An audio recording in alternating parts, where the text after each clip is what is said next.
എന്റെ മോളിതിപ്പോ ഈ നാട്ടില് നടക്കാത്ത കാര്യം വല്ലതുമാണോ? മോളെ അവന് എത്ര ഇഷ്ടാണെന്ന് മോക്കും അറിയാം, എനിക്കും അറിയാം. അവൻ ചെറുതായിട്ടൊന്ന് തല്ലിയതല്ലേ ഉള്ളൂ. അതിന്റെ പേരും പറഞ്ഞ് മോളി പെട്ടിയും കിടക്കയൊക്കെ എടുത്തിട്ട് വീട്ടിലേക്ക് പോവാന്ന് പറഞ്ഞാ മോക്ക് തന്നെയല്ലേ അതിന്റെ നാണക്കേട്. പിന്നെ ഇക്കാര്യത്തില് ന്യായം അവന്റെ ഭാഗത്തും ഉണ്ടല്ലോ. കല്യാണത്തിന് മുന്നേ മോളുടെ അച്ഛന്റെ അടുത്ത് അവൻ പറഞ്ഞതാ കല്യാണം കഴിഞ്ഞാൽ മോളെ പഠിക്കാനും ജോലിക്കും ഒന്നും വിടാൻ താല്പര്യമില്ല. വീട്ടിലിരിക്കുന്ന ഒരു ഭാര്യേനെ അവന് ആവശ്യംന്ന്. അത് മോളുടെ അച്ഛൻ സമ്മതിക്കുകയും ചെയ്തതാ. മോളുടെ അച്ഛൻ മോളുടെ അടുത്ത് ഇതൊന്നും പറയാത്തത് എന്റെയും മോന്റെയും തെറ്റൊന്നും അല്ലല്ലോ. ഇച്ചിരി ദേഷ്യവും വാശിയൊക്കെ കൂടുതലുണ്ടെന്നേ ഉള്ളൂ മോളെ. അവനൊരു പാവം പിടിച്ച ചെറുക്കനാ.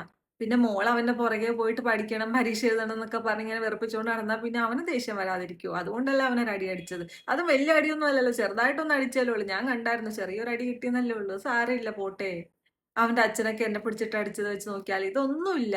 ചെറിയൊരടി. പിന്നെ ആ പാക്ക് ചെയ്ത് വെച്ചേക്കുന്ന ബാഗൊക്കെ എടുത്തിട്ട് കേറി പോവാൻ നോക്ക് മോള്. ചുമ്മാ ഇതും കൊണ്ട് അങ്ങോട്ട് ഇപ്പൊ കേറി ചെന്നാ മോളുടെ വീട്ടുകാരങ്ങ് സ്വീകരിക്കുന്നാണോ വിചാരിച്ചേക്കുന്നേ? മോക്കും അവിടെ 2 അനിയത്തിമാരൊക്കെ ഉള്ളതല്ലേ. ഇതിപ്പോ മോളങ്ങോട്ട് ഇറങ്ങി ചെന്നാ മോക്കും മോളുടെ വീട്ടുകാർക്ക് മാത്രം നാണക്കേട് ഉണ്ടാവത്തുള്ളൂ. ഞങ്ങൾക്ക് പ്രശ്നമൊന്നും ഉണ്ടാവില്ല. പിന്നെ അവൻ പറയുന്നതൊക്കെ കേട്ടിട്ട് ഒരു ഒതുക്കത്തിൽ അങ്ങ് നിന്നാ മതീന്നേ. പ്രശ്നമൊന്നും ഉണ്ടാവത്തില്ല. മോളായിട്ട് ഇനി പഠിക്കാൻ പോണം, പരീക്ഷ എഴുതാൻ പോണം, ഈ ദിവസാണ് പരീക്ഷ എന്നൊക്കെ പറഞ്ഞ് അവനെ അങ്ങ് വെറുപ്പിക്കാതിരുന്നാ മതി.